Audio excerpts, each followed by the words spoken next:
This is Steven Diego, and you are tuned in to Breaking Down the Breakdown. Today we speak with Paimon on his journey with drugs and society's unrealistic expectations on an individual. There you go. Alright. Hello! Welcome to Breaking Down the Breakdown. And today we have a super special guest. A really, really good friend of mine. One of my besties. My former roommate. What's your name, sir? My name is Paimon. Yeah. Mine is Paimon. Yeah, thanks. Okay. Yeah, thanks. Oh, that's fair. That's fair. Thanks. Hey, you know. How long have I known you for? Oh my goodness. Let's start from there. Starbucks. Hello. Yeah, we hired you back in 2015. Oh, yes. May of 2015. May of 2015. Since then, we've done like almost everything together. Yes. Almost. Almost. Not that. Exactly. That's why we said almost. He's straight, guys. Sorry. Yes, I'm sorry. Hate to I'm sorry disappoint. too. Hello, ladies. If you know anybody's. We'll see. We'll see where things take us. Hello, ladies and men. And ladies as well. Yeah. Hello, I like both. Yeah. Anyway, wow, this is so weird because I've never done this live. So people on the podcast who are listening right now, you're gonna feel this little nervous energy between the two of us. Not because there's chemistry there, but because we're actually live. There is chemistry there. Oh, you know, like, there is, yeah. But yeah, because it's live. Because it's live, we're live on Facebook right now, and there's actually people watching. Remember, guys, feel free on the comments. There's 7 people watching right now. Feel free to ask us questions as we go. This is something totally new. I've never done this before. I'm a little nervous, but you know what? Let's get right down to it.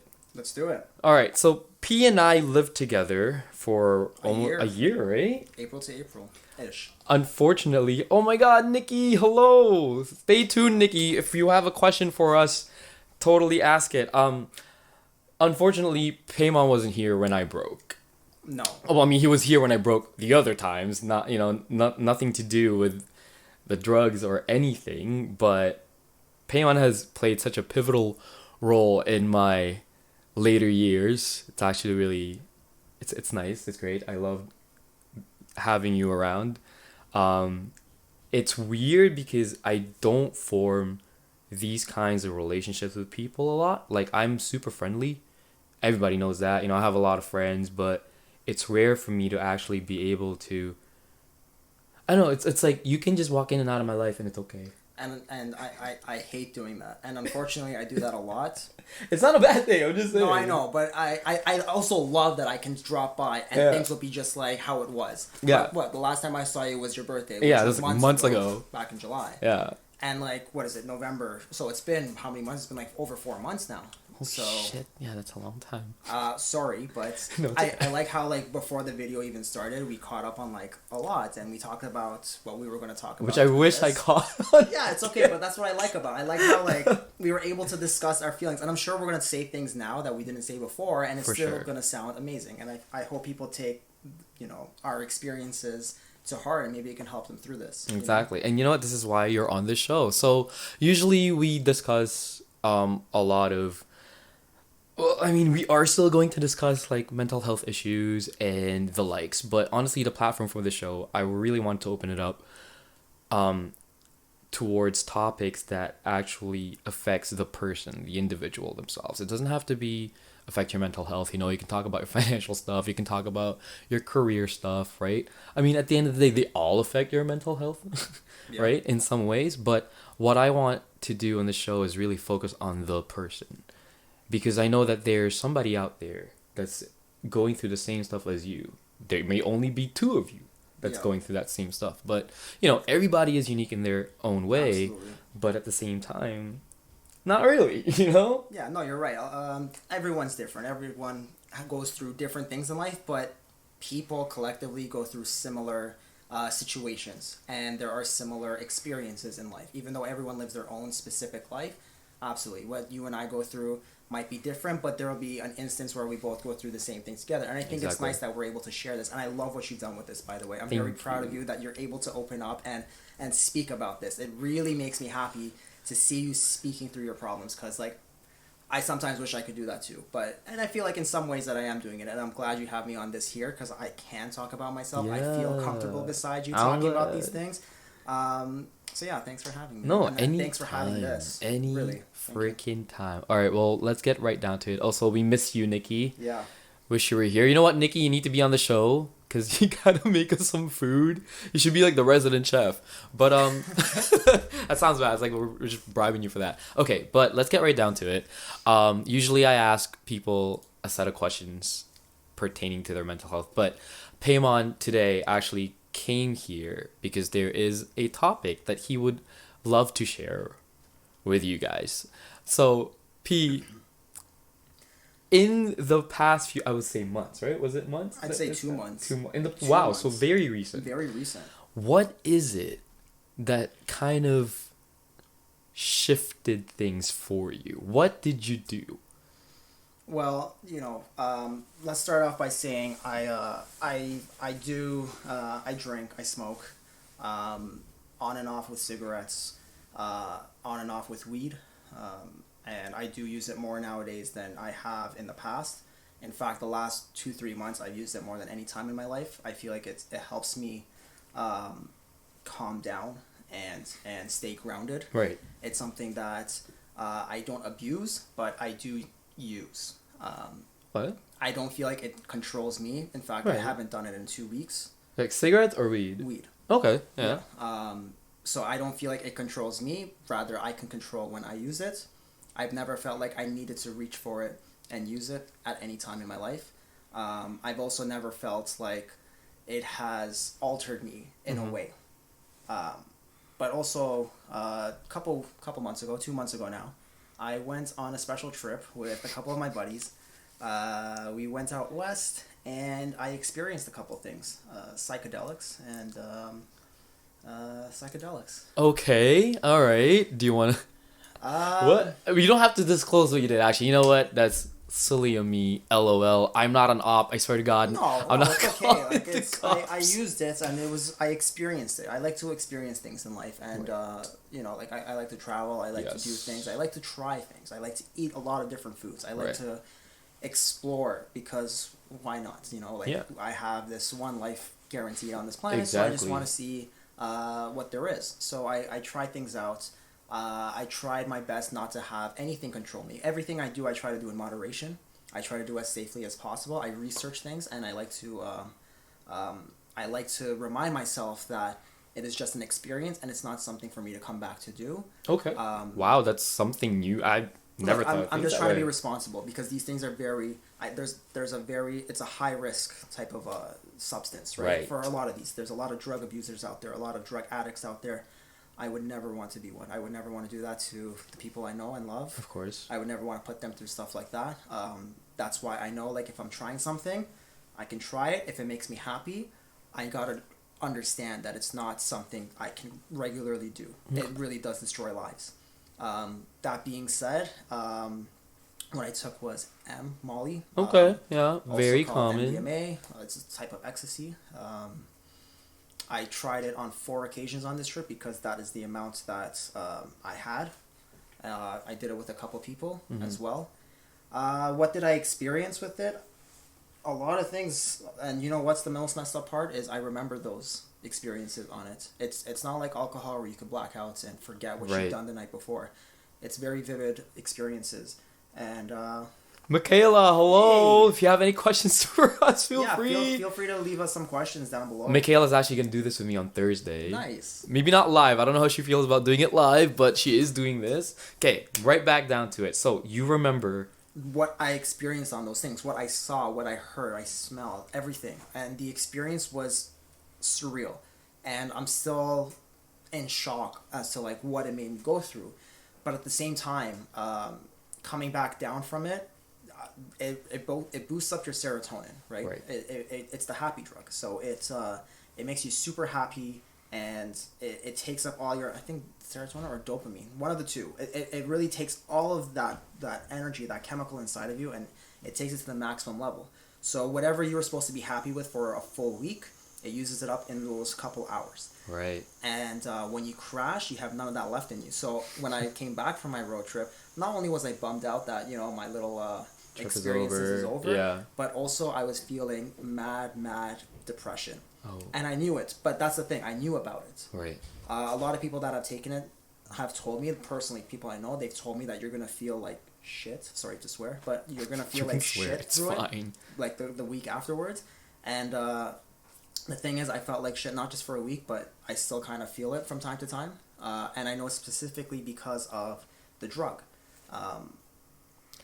We got Becca saying, okay, that is fair. Correct. Also do shrooms, which is a psychedelic. I was going to get into that as well. Yeah, sorry. They were just talking a about... couple of yeah, things I did. Yeah, 5 HTP after, it will help. See that? There you go. And this is why I like going live, right? Because we get to see and learn all these things. Thank you, Becca. Yes, try to take note, guys. Like, honestly, we're here not to discourage you from doing drugs. Don't do drugs. We will get to as to why you shouldn't do drugs. I, for one, will say everyone should do whatever they want to do, but you really need to know if it's safe for you. Everything in moderation.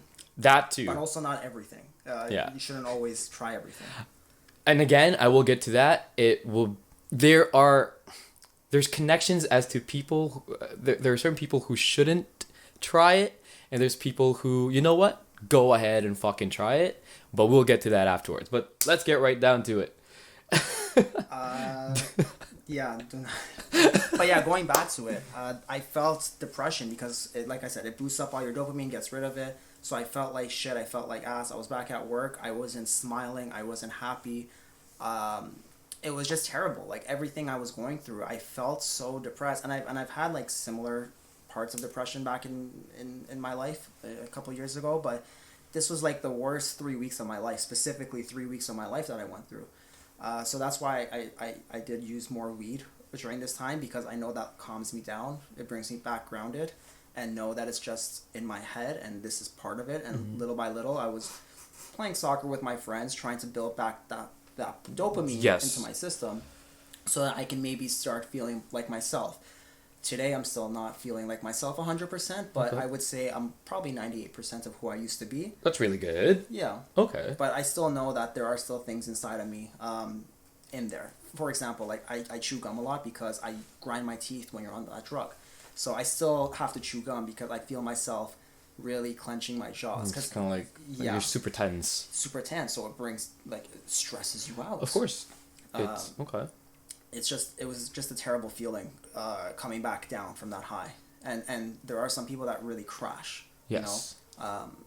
So that's why I'm saying don't, like, it's not something I advise people to do. Maybe, like, if you're in that right headspace, like, because I felt like I was ready to try it. So therefore I went and I did it. I did it with safe company, around people who have done it before. So I knew I was safe. I was the only one using it while they were sober so that they can control me. Right. And there were times where I was doing something stupid and they had to pull me back down. But they also made sure I enjoyed it, you know, at the same time. So they were making sure I was happy, I was safe. But at the same time, I gotta say, it's not something I advise people to do because I'm not who I am. I'm not who I was. Those are some pretty fucking strong fucking feelings. And rightly so. This is your experience, you know? Like, honestly, like, I'm expecting a lot of people to just start commenting and be like, well, you didn't fucking do this, didn't fucking do that. Well, you know what? Blah, blah, blah, blah, maybe. And you know what? Let's just respect it for what it is, right? Like, I've had somebody pretty much attack my view on psychosis when I posted it up on Instagram, because they never went through it. And, you know, they were quick to say, it's all in your head, man. Well, yeah, it is all in my head. Right? But they were also quick to say, like, you're the one putting yourself in that position. And it's like, yes, I know that, but that's not the issue here. So with your situation, it is actually, it's very unfortunate that it went like that. But at the same time, you know, like, I think it's great. Like, it's a great lesson to be had because at least now you know the things that you shouldn't touch. Well, yeah, I know. Would I do it again? Probably not, to be honest. I don't think you should. No, I don't to be honest with you, if it elicits this kind of feeling, Look, the highs are high, but the lows are really low. Really fucking low, Yeah. right? Because let's not forget, right? Like we are also in the middle of a pandemic. We are. And it is It's gonna be a long winter, by the way. I know. We're all in this together, guys. You know, if you want to get on the show, we want to talk about what's bothering you, right? Thank you, Becca. Yes, you know what? Do it with people you trust. Don't do it all the time. No, she's absolutely. Yeah, no, right. absolutely. I completely agree. Right, because like him and I, we have almost the same experience then. I mean, obviously for him, hopefully he didn't go through what I went through, but it was weed for me that did that, right? It was an edible for me that sent me into that space where even right now, am I 100% who I was? Hell nah. You know, like, and, you know, I found out, I was telling Paimon this, that the drug they thought was it had caused sudden onset OCD, which actually does happen, but what it did was actually amplify undiagnosed OCD that I've had since I was a child, and this is where I'm trying to get at with this whole why I feel like, you know, if you want to try drugs, there are certain guidelines and rules that you need to know, not just like because you did all the proper things. You know, like you made sure that you did it with your friends, you did it with people you trust, you Safe environment. exactly like all of that checks out. But what didn't check out here is something that you probably have never tried to explore before, which we're gonna talk about now, which is, you know, your your past, and by that I mean your past encounters with mental health issues, Right. right? With mental health concerns, right? Because I believe, like you know, like that's exactly why these things happen to people. Why some people, you know, like when I don't know if you guys had this in Canada. In the Philippines, we had this. It's called Dare, Okay. like something like a drug awareness thing, right? Okay. And you know, it's very propaganda like, but its main rhetoric is don't ever do drugs because you will go crazy, right? Yeah. And it's a yes and a no, right? It's not like it's not black or white, right? It really depends on the person, the way their brain is structured, right? Like their moods, like, and it's their family history, right? With mental health. So that's why for me, and I say this, if you are like Paimon or I, I wouldn't touch it unless the doctor advises that you should try it. Because, you know, in studies, like there's a lot of people that actually go through psychosis or schizophrenia and they are prescribed THC to help control that. Yeah, absolutely. And then there are people who cannot have THC because it induces schizophrenia. So those are people like me, right? We were discussing this earlier, Paimon and I, and you know, we think he might have undiagnosed OCD because no, of of course. other things. Yeah. Like explain like what So just recently, I just came back from camping like 2 weeks ago, and I just went for like 3 days, and I get back home and I realize something's wrong with my room. Like I live with my parents, so I turn to my mom like, who went to my room? Who was in my room? And she's like, I didn't do anything. And then I turn to my dad, and he's like, oh yeah, I built a shelf in your closet, so I just moved one thing over. And that's just me realizing maybe that's my OCD. Like my room's a mess too, but like I notice when one thing is missing. I've been gone for 3 days, and like they could have done my bed. That's fine, but like I notice when things aren't exactly where they used to be. Like I would know where I have paper clips, even if a paper clip is next or underneath my bed. Like I would know exactly where it is. You know, I would know where these little things are in my room or in my parents' house. And just for things to move around like that, I was kind of like unsettled. You know, I felt like something was off a little bit. I, I don't know. I didn't like it. And I was telling Steven before, before we went live, I kind of feel like I've had this sort of type of OCD growing up. So when I was a kid, I used to think that I was perfect in life. When if I would do something with my right, I'd have to do with my left to have that balance. And just with everything, like I had to be like, I wear the coolest clothes, I listen to the best music, I eat the best lunch, I hang out with the best people. You know, I always figured that's who I was in my head. I was a perfect child. I was a perfect this type of person. But that's far from the truth. That's not who I was. That's not who I am. And somewhere within the last 10 years, I guess from growing up, I realized that I'm not perfect. And if I do something with my right hand, I don't have to do it with my left hand. If, you know, I step on a crack on the sidewalk, it doesn't blow my brains out, you know, like I used to care about that, like walking around Fairview Mall, around the shopping mall. I had to make sure I step on the tiles, I can't step on the crack, like it just like it offset me, like it was just like we researched it. It was some sort of OCD.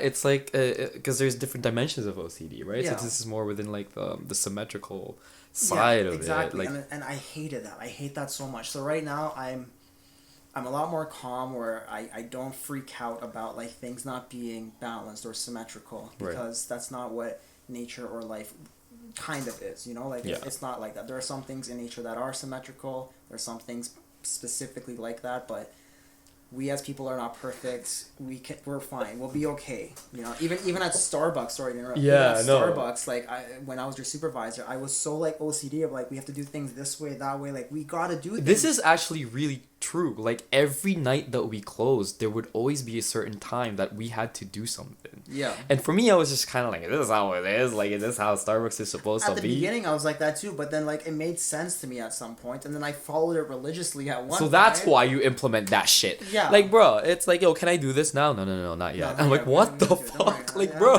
Yeah, always. Like, yo, just chill. And I'm like, for that. I really, really hate myself for that. It's not right. But you know what? There is one great thing of what you're doing and how you're looking at it, because, you know, like, I've been reading a lot into my own OCD, right? For those that are curious, I have harm OCD, in which I think I'm going to end up hurting or killing people because my intrusive thoughts tell me. So that's why at first they thought it was psychosis because of what I saw when I tripped out, but really it was my OCD. So what it does for me is I would have thoughts where it's like, what if I just want to grab that knife and stab that person?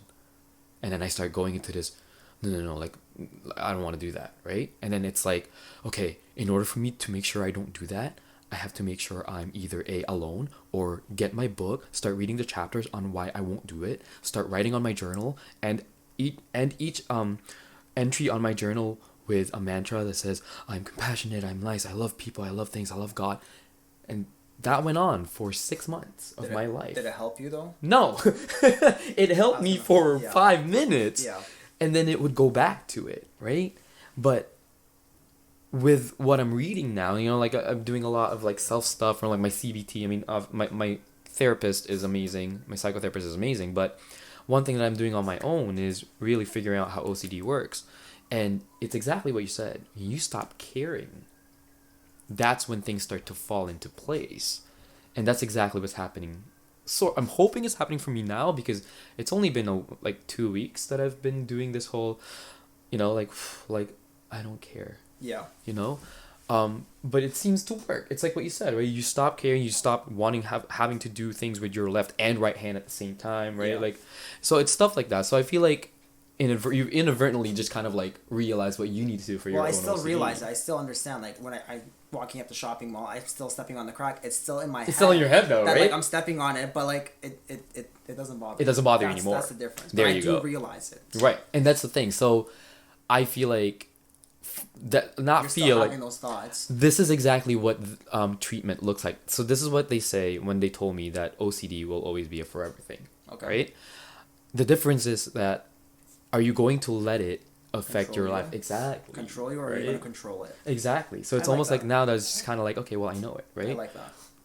Obviously, there will be days that'll be sticky. They call it sticky days, where you can't get it out of your head. You're not supposed to try to get it out of your head, but you can't help but be bothered by it.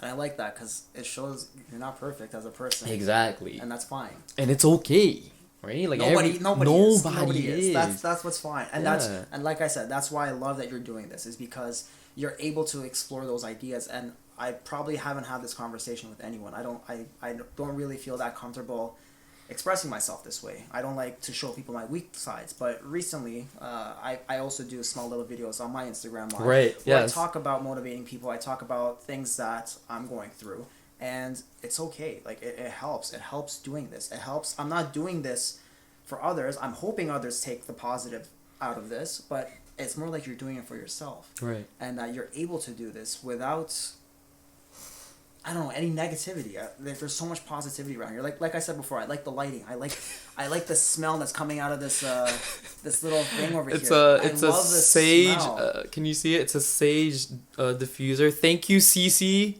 Cece, my Like, I girl, got feel this for me so for my birthday. nice. It's so incredible in It here. helps I with your like it. stress. I like it. I'm glad. I'm really glad you're, in this zone right now, and you're very, very comfy, and you're just, able to just open up and talk about it. I know it's kind of daunting. We're doing this live. Never done this But before. we're gonna post this afterwards too. So I am, yes. I mean, obviously, this is part of the episode. There's what? How many viewers right now? I don't know. What There's the 5 count is. right now, which is nice. Yo, I didn't think there would be 5 constant ones. What Becca says, they're doing a lot of studies about microdosing mushrooms for depression and stuff. It's true, because again, right? Well, And it this goes back to people being prescribed the THC and stuff like that, right? Yeah, like, you just never know how it can interact with your brain. That's why I'm never against drugs, because there are actually a lot of, beneficial prospects towards taking certain things, as long as you know how much to take and you know what you're taking it for. Yeah. Right? So that's my thing. That's why, I'm sorry if it came out like, no, do drugs, right? It's not about, yes, everybody should try drugs. It's more so, if you want to try it, make sure you know yourself. Make sure you know your history. Make sure that you don't have any underlying mental health conditions. You don't have any underlying anxieties or, which I will get to you in, literally half a minute, Yeah. things that are unresolved. Yeah. Because that tends to be the case, right? For me, other than the fact that I don't really know my dad's side of the family. Shout out to my dad's side of the family. I love you all. But thank you for telling me that we had mental health issues in our family after I already broke. But anyway, my point is, it wasn't just that. I was going through a really difficult breakup. You were there when this whole thing started, when it happened. Things that I started realizing within that relationship, that I always blamed my ex for everything, not realizing I was the bad guy. So these things just kind of mounted up, and even though I was able to tell people, I wasn't ever really able to let go, and part of that was because of my OCD. Because it always comes back to, okay, but because that's what it does. It's the worst case scenarios in my head. My worst case scenario was my ex calling me up out of the blue and telling me, you're actually the worst fucking person I've ever met in my entire life. Even though there's no merit to that. My ex is amazing. Honestly, shout out to my ex. We have a great relationship right now. It makes you who you are today. Exactly, right? But leading up to what happened to me, that's all that was in my head. Is I wonder how Thing feels about this whole situation. Yeah. So which brings me to you. And it doesn't have to be relationships. It doesn't have to be girlfriends or it doesn't have to be girlfriends, but was there something growing up that you've had kind of unresolved, that you are maybe still carrying to this day, that might have really contributed to the to the whole scenario that you found yourself in after you took the drugs? Well, that's a heavy loaded question there. And you don't have to. I don't. You don't have to divulge. But no, there definitely probably is something there. From growing up, like I said, as a child, I thought I was perfect. So having this perfection thought in my head constantly, I think that's the biggest thing about me, is my ego and my pride. And Okay. I still see myself sort of there. This morning I even had a revelation that your ego is too big for your head. Just calm down. You're not who you are. I'm a server at a restaurant, Don't say it like no, that. but you know what I'm trying to say? It's I'm not this whatever this media or whatever is trying to pressure me to believe I am. That's not me. I'm not the Hollywood star in this big blockbuster that I believed I was growing up, That's not who I am. So I still have those little thoughts sometimes in my head as to the way I dress or the way I walk, and sometimes the way I talk. It's that's not who I am. Why am I doing this? Who am I doing this for? Why am I sounding like this type of person? Why am I taking on this persona? For who? Why can't I be here now as the way I am and being honest and not being afraid to show my weaknesses? Right. I don't know if that had anything to do with how I felt afterwards with the drugs, but I definitely do know that it definitely drained the happy chemicals inside my head. So that's why I was feeling depressed. That's why I couldn't laugh at anything. Like I put on I would watch comedies. I put on comedies on like Netflix and like or Family Guy a lot, and I'm like.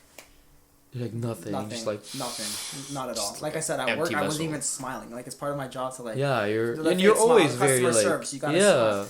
I couldn't even put myself through that. I was very dry with answers. I would give a lot of one-worded answers to my coworkers. They'd be like, "Hey, Payman, what are you doing tonight?" Nothing. Hey, you want to come and hang out with us? No. Oh my god. Like that's how it was. It was basically like that is not leave me like alone, you. Let that me is just go do my thing, and then like, so that's what I went through basically. How that ties to what I was growing up with the OCD, I don't know. It doesn't have to be the OCD. So like that was my point, right? Like there's a lot of things that we experience, and I don't mean like growing up like child. I know. Like right? recent too. Like I'm still like. What, I'm 25, almost 26. You're a baby. You're such yeah, a but like kid. looking at it now, in I'm growing up, man. Like yeah. Oh.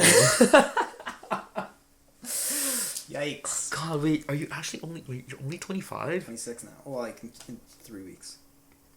Yeah, but you still have the baby face. I have this dirty little thing on my face. Yeah, you know? but I keep forgetting how young you are and how old I am. Come on, man. You're still young too. But and that's the thing. That's expectations put towards this. As to we have to do something by a certain age. We gotta own property. We gotta have that 9-to-5 job. We gotta have a family, have kids by a certain age. I think all of that being pressurized throughout our entire life and still being pressurized today. I think that is what's wrong with society and today's day and age. So that is. I feel like you know what.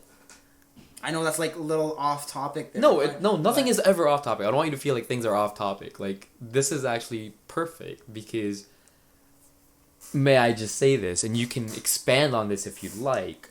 But when I first met you, you had something. Becca, you're not old. Stop it. When I first met you, you had this thing going for you. That you were really. I don't know if you want to talk about it. I'll talk about anything. I already said things that I shouldn't have said already. Like there's nothing else I'm hiding from anymore. Well, I mean, you had your soccer career. That's right. Okay. That you are going for, right? That I was going for. And you know what? And you were still pursuing it these past few years. This year, I went for a tryout to Winnipeg when you had your little episode. Right. I was in Winnipeg when that happened. So yeah, I was chasing that professional soccer. I tried to become a professional soccer player. Obviously, growing up in Canada, it's difficult because we do not have an extensive soccer country development. That's just not who we are as a country. We're a hockey country. Yes. Obviously. Yeah. But yeah, I was going for that. I tried to become a professional soccer player, and I've had tryouts overseas. I had tryouts here in Canada, and it just didn't work out. And it should have worked out when I was 17, 18, but then it didn't. And when I thought I closed that door, it just kept attacking me in my head. It's just like, this is who you were. This is your dream in life, was to do this. This is your dream in general. Like, you chased this your entire life, and I just gave up like that when I failed the first time. So after a 3-year little drought, I went back into it around that time, 2016, 2017, is when I picked it up, like back up. And 2018, I had one of the greatest years of my life for soccer, and I thought I was going to go far, and stuff didn't happen, and I got a little bummed out. But that's okay, I still kept at it. And then earlier this year, I went to Winnipeg for a tryout, and once again, I failed. But I said, that's okay, because I'll still keep trying, and I'll still keep playing it, because I'm enjoying it. I was still playing when Phase 3 opened up. Yeah. We had a soccer league down by Cherry Beach, so I was still able to play with just like some older men, but like I was still able to play, and it was funny because a lot of rules were changed. Like, you can't touch the ball with your hand for like a throw-in or anything like that because like of COVID. You know, there's no spitting on the field, so that was hard for me because I spit a lot. No headers. You can't even header a ball because like they don't want your face. Yeah, or it's literally anything. just your foot. Yeah. So there were modified rules for COVID-19, and I still was able to play, but I'm nowhere where I was before. I was nowhere near where I was in February or March, and then obviously with everything closing down, it changes. This year really changed things, not just for me, but literally for everyone on this planet. Everything has changed. Oh, yeah. So obviously with my age going up there, with being on lockdown on and off, and having all these like thoughts coming to you. It's not just, like I said, everyone is having these thoughts going through their heads, anxiety, depression. This has really been a tough, what's it, 6 months now? More, 7 months now? Oh, yeah. Approximately. Like 8, dude. Yeah. these months have been really hard for a lot of people. So it changes your perspective and your life goals. So these past 6 months, I realized I can't do this. And literally just on Saturday, I was playing soccer with my buddies, and like I really messed up my toe and my ankle, and it's like I can't do things for 2 weeks. I can't even go outside to jog. It hurt walking here today a little bit. I'm not gonna lie. Jeez. But yeah, not having or not reaching that dream or that goal in life, it does suck. It really does. But I'm so glad that like I've been able to experience so much though, like not just with soccer, with other things in life, because I can see that it's not the end of the world for me not to like achieve my goals or dreams in life. Like it's not the end. There's other things I can still do, and there's other passions that I'm chasing right now that I'm actually really happy that I'm chasing. And even though we're still like on a semi lockdown, I'm still able to do things like that, and it's not the end of the world. It's okay. I'm not a professional soccer player, but I'll still play soccer. Like I'm still having fun when I play. It sucks, but but it's not the end.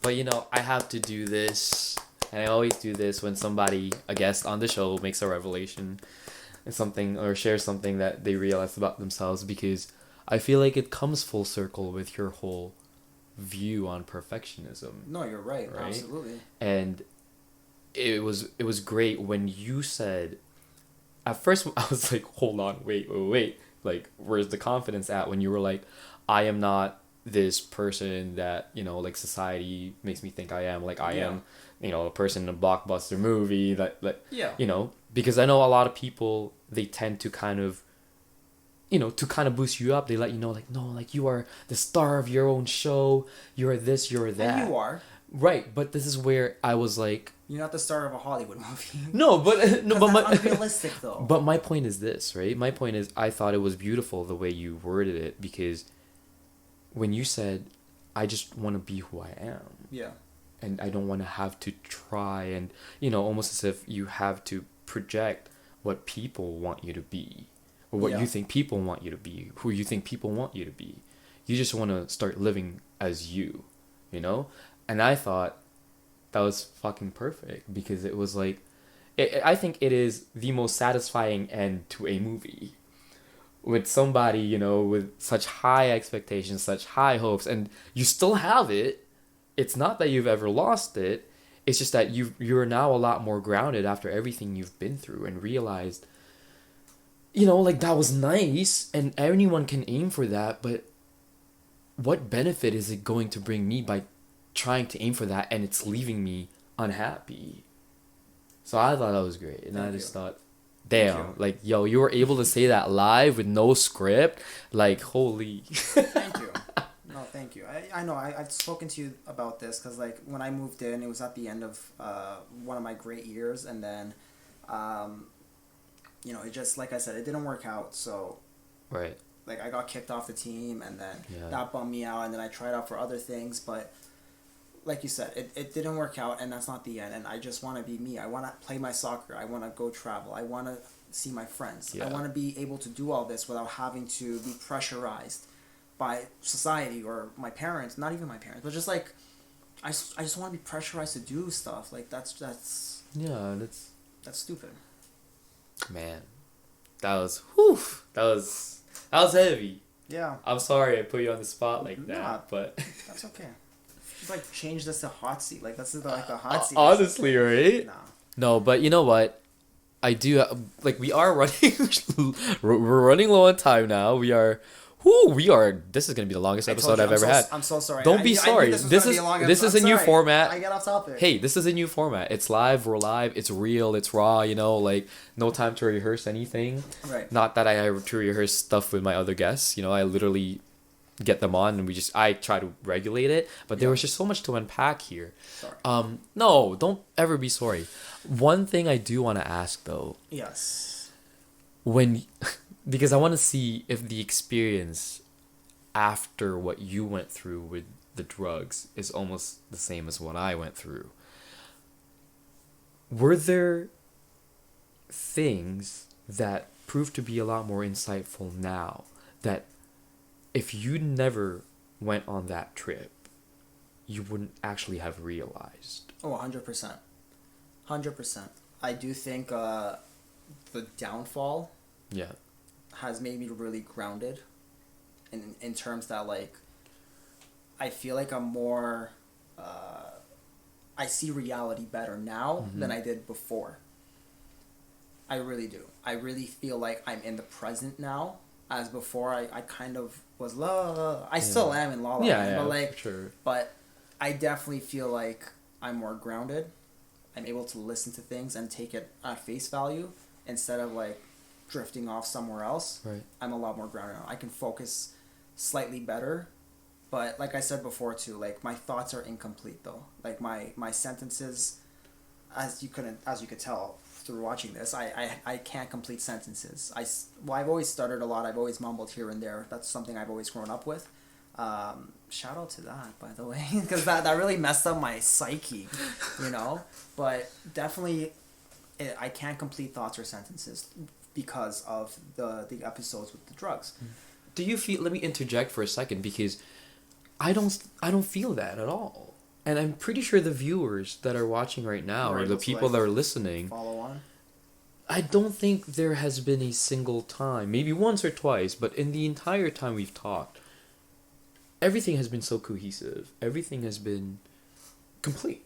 Yeah. And maybe because like I'm with you, and like I said, you comfort me. Like I said, you got the smell, the light. No, but I'm being serious. It's the environment that helps me a lot too. Like if I'm at home and I'm watching, I don't know, a soccer game with my dad, maybe the environment there's something about it where I can't focus. I can't have a regular conversation with my parents. Like I say a thought and it's just like, where's that thought gone? Like where am I doing that? I wasn't like that before. Did you see Terrible Things? And you don't have to tell me what they are. Okay. No. There's things that are out of the ordinary that you were just kind of like, what? Nothing terrible. No, nothing. I didn't get scared or nothing like that. Okay. Yeah, nothing like that. I was told some people do see that, so they have bad trips. None of my trips were bad. That's great. If anything, I may have said something to a stranger, and then they reacted negatively towards me. That's where I had like a small little thing. But then my friends were like, okay, let's move on. We're not going to talk to this stranger anymore. Let's keep going on. But I didn't see anything terrible. I didn't, nothing like that. Okay. I'm going to tell you, like, I did have a good trip. But the downfall, once again, that's why I'm saying, as like, if because I can conclude everything, it's... You wouldn't do it again. Don't do drugs. Like, that's one thing for sure. Okay. That's, yeah, definitely there. Oh, crap. Okay.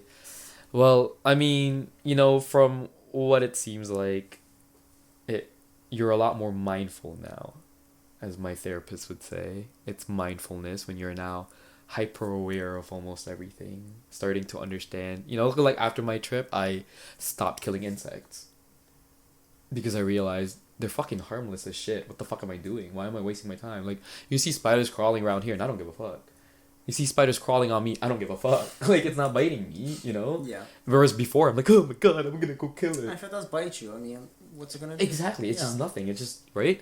And, you know, it's weird because it made me realize, like, there are things in life that we, I don't want to say take for granted because taking for granted is a huge thing, but things in life that we just decide not to notice.